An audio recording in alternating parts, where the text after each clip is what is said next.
कोई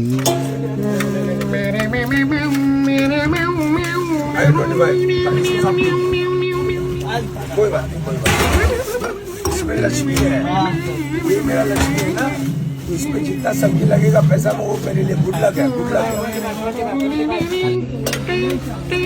I double lakh दो, Sawai double lakh दो, आई दो, 5 का 1 ये आपका राइस चम्मच है। सुनिए आप, कचौड़ी खा 5 मिनट में खत्म होने वाली है, पहले खा लीजिए। बहुत अच्छा था, खाना मेरा सक्सेसफुल हो गया। बहुत अच्छी कचौड़ी थी, बहुत अच्छा संग में बेचने वाला भी था, सेल्समैन भी अच्छा है। बहुत अच्छा, मेरा बहुत अच्छा आने का जर्नी भी था, खाना भी बहुत नहीं, सेल्समैन भी अच्छा और क्वालिटी भी अच्छा, राइट?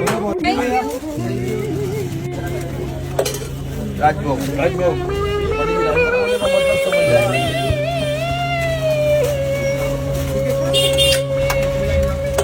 राजभोग, इनका पूछे नेक्स्ट।